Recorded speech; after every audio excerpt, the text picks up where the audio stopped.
Good morning, friends.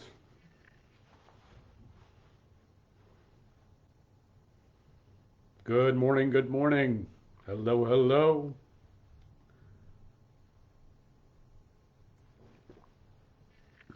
Hope you're doing well this morning. Peace and grace to you. Hope everybody's the it is another gray and dark day. Today we haven't we had a tiny bit of sun this morning, and then once again back into 40 degrees and overcast. But Sunday's coming. Better days are coming. So I hope you're like me or and waiting for those days and looking for some beauty in it. Hey Karen, good morning. Hope you're doing great. That on this middle of Holy Week, everybody's doing all right. We are have a little mug up this morning. A little moose and mug.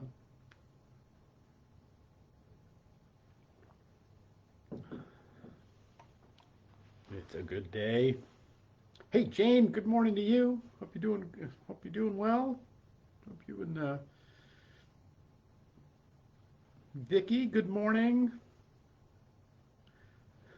Karen, better than snow. Yeah, we're we are done with that season. Although it seems like it's not giving up. So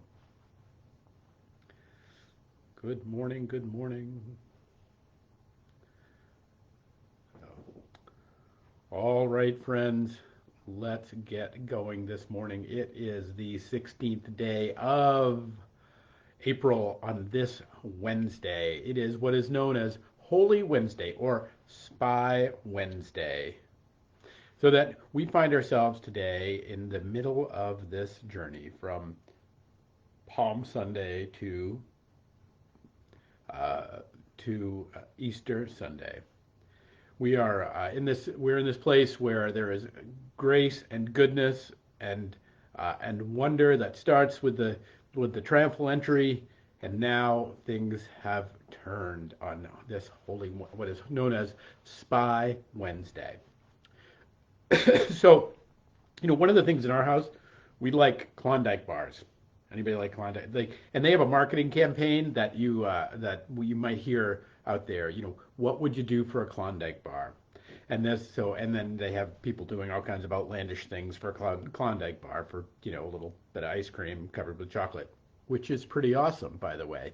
But this question of what would you do for is in a bit is in some ways what we imagine is at the heart um, of this day, because Spy Wednesday, as it is known kind of in the liturgical calendar, this day is actually has no action in it. There are in the Gospel of Matthew there are 3 verses that reference Wednesday at all, and even that we're kind of assuming just has to happen on Wednesday, although maybe not even that.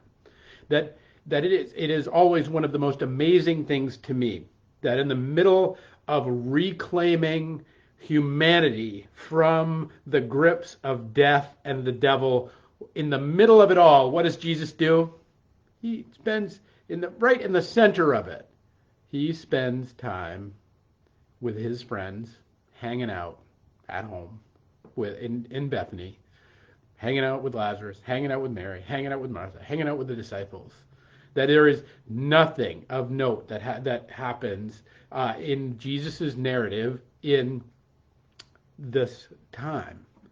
The question, though, but the 3 verses that we find that are oriented around this day all have to do with Judas, and it is, and the reason it is, and this I think is what's kind of misunderstood in what I want to talk about today, and about what I talk about our own Klondike bars, because our own Klondike bars are not, we think, driven by our own greed or our own avarice or our own desire for things that we don't have, or our own envy or maybe our own jealousy. Like those I mean those are diabolical drivers for all of us, no doubt, with those places that we find. But that's not really what happens to Judas. What happens to Judas is this. You see, on Tuesday, last night, they have this dinner with in the home of Simon the leper. Simon, who Jesus has healed, and the woman with the alabaster jar shows up. The woman with this expensive perfume anoints Jesus with this perfume. And the disciple the scripture tells us that when the disciples saw this, they got indignant. But the one who we kind of know from hints around the edges that got most indignant was really Judas, the guy who was the keeper of the purse. That he was the guy that kept the purse, and he was the guy that kept because they kept their money together. And so one person is in charge of the money. Somebody has to be the treasurer, and so he's the treasurer. And so and he's kind of and they're giving to the poor, they're helping, even at this point they're kind of helping around the edges. And as this woman comes and this perfume is anointed on Jesus, they say, why this waste? This perfume could have been sold for a high price and the money given to the poor. It is this act this is kind of the last act that we see before we get to, well, Spy Wednesday, or we get to Judas, where Judas's action of betrayal for Jesus comes on the scene. So you can envision it. Here he is. He's the guy that's counting the money, and thinks that we can go do some good things with this money, and he's the one that keeps track of everything. And then this woman comes in with this, the alabaster jar of perfume. Some people, depending on how you do the math, some people say it was maybe even as much as a year wage. Like, think about what you make in a year, like that. It was worth possibly that much. And the fact that they would just pour it out on Jesus, it horrified Judas, and it horrified him so much that it broke him. That's what breaks him. It's not his desire for Klondike bar. It's not his desire for more stuff. It's not his desire for like, we think he gets it. He betrays Jesus because they pay him off. Yes, they pay him off. But I want you to hear these three verses. So this is all the setup to get to these three verses. Hear these three verses so that we might understand it. So this dinner happens the night before. This anointing happens. Jesus corrects them when this anointing from the woman by the alabaster jar with this incredible perfume that goes through the whole house, that makes everything smell beautiful. He corrects them and he says, she did this for my burial, and that wherever the gospel is preached throughout the world, what she has done will be told in memory of her. That she will be remembered and lauded and praised for taking all this money. Yes, it could have been gone to the poor. It could have gone to something else. It could have could have been done anything. Could have bought a car with it. Whatever. Anything. But it was poured out simply for the glorification of God. Simply to raise Jesus up and say, this is special. This is powerful. This is beautiful. That she poured out perfume as a way of preparing him preparing him for burial, of preparing him to encounter this hardest moment of his life. So this again breaks Judas, and we get to these lines. This is for the 26th chapter, the 14th verse. And then one of the 12, the one called Judas Iscariot, went to the chief priests and asked. So the chief priests were about a mile and a half away. So he basically sneaks out Wednesday morning sometime and goes down to the chief priests. And he says, what are you willing to give me if I deliver him over to you? So they counted out 30 pieces of silver. 30 pieces of silver is about a month's pay. So a sizable amount, but not going to break the bank. They counted a month's pay, and from then on, Judas watched for an opportunity to hand him over, which he will do in a couple of days. But I want you to. I don't know if you can hear this. We're often we often, if we've heard the story before, if we're often kind of cast to hear the story that Judas sells him out, but that's not really what happened. What happens is Judas doesn't like the way Jesus is doing things, and he knows better.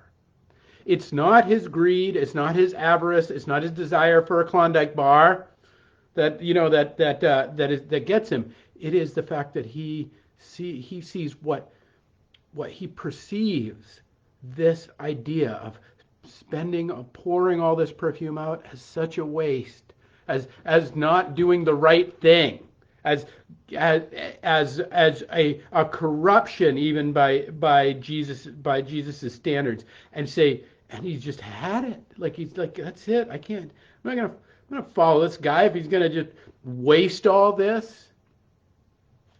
Now, I tell you all this to get to this point, and this is what I want us to, that the real things that betray us in life are the things when we look at God and we look at the things of the world, and when we look at the way things are playing themselves out, when we look at the ways in which, and we say, we know better than Jesus.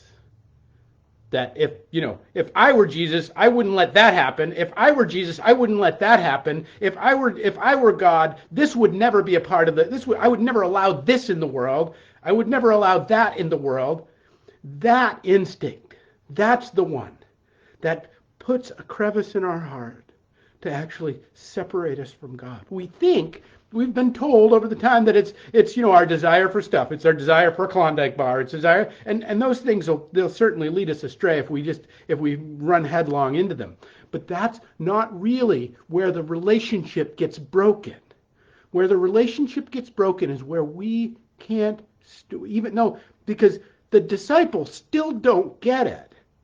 That even Simon the leper, who's there and has been healed, whose house they're having dinner at, even Lazarus, who is having dinner there with him, who was resurrected from the dead, still does not. Even Mary and Martha, who witnessed Lazarus dead for 4 days, and they're back and they're back eating Doritos together. Even in the middle of that, they cannot conceive of what is about to come with Jesus' death and descent into hell, overcoming of hell itself, and the resurrection on the third day.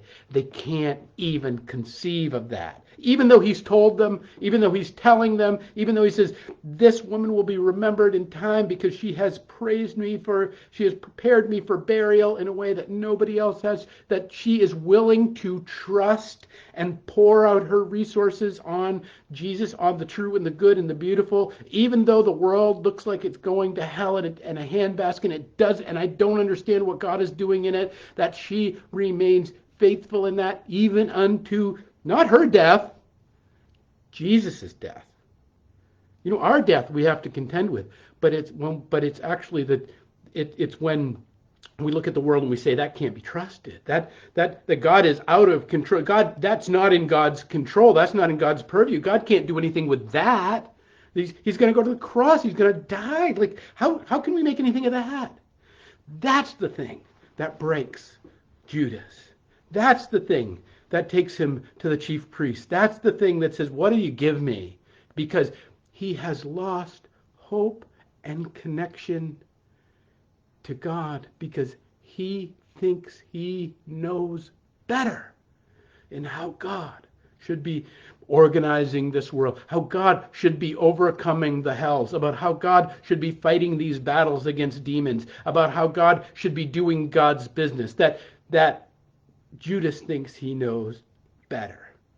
And it is that breaks him from the communion and the fellowship and the covenant that he has with his friends and with the beauty of the world and with all the goodness, and that goes to just end up cashing it all in for a couple of bucks just because everything at this point has lost all meaning. This is a descent into nihilism. This is the descent into where nothing really matters. Thank you, Freddie Mercury. That incredible line, that incredible thing. And then then from then on, Judas watched for an opportunity to hand him over. Friends, my hope for you these days is that whatever's going on in your life, whatever you're contending with, whatever you're looking at and you're saying, I don't know, I can't believe God is doing it that way, that you will bring that. And instead of bringing it to the chief priest, instead of bringing it to legalism, instead of bringing it to the things that that it's supposed to where it's supposed to make sense, that you actually bring it to the feet of Christ. That you actually bring it to the table that will be set tomorrow. That you actually bring it into relationship with God and say, God, I do not know what you are doing with this. I do not know why you are squandering these resources, if you want to put it that way, which was the great thing that Judas got excited about. I don't know why you're doing that. Show me. Help me. Help me understand. Help me be a part of your kingdom. Help me stay with you. Help me stay awake through the Gethsemane time when I'm sleeping and my eyes off the ball. Help me to stay faithful when I inevitably, like Peter, will deny you 3 times. Help me to stay with you. Because it's not about us always getting it right or us always getting it wrong. That all of the disciples abandoned Jesus, and yet Jesus continues to love all of the disciples. It is only when Judas, and even Jesus, even in Judas, Jesus breaks bread with him, even though he knows he is in the act of betrayal. Even Judas, he dips his bread in the same bowl with. Even he has not cut off. But it is Judas that cuts himself off because of his lack of trust, his lack of belief, his stealing of his heart, and pointing at the things of the world, pointing at the way things are going and saying, God can't do anything with that, and I know better. Friends, Spy Wednesday is not about the deceitfulness of the world or not about the deceitfulness of Judas. It's about the deceitfulness of our own heart that will convince us we know better than God, that will convince us we have the answers when God does not. My hope for you all is that you will come again to the table. You will come again to the one who loves you. You will return again to the goodness and the truth and the beauty that God has, and smell the beauty of the perfume that adorns the world, that as Jesus goes to the cross. All right, friends, that's my hope for you all in these days. We will pick it up tomorrow, Holy Thursday, in another 11:11. Let me just see who comes. Hey, Bonnie, glad you're here this morning. Sharon Landry, everybody, great to see you. Vicky, I'm glad your surgery is coming. Praying for you. All right, friends, we will pick it up tomorrow with another 11:11.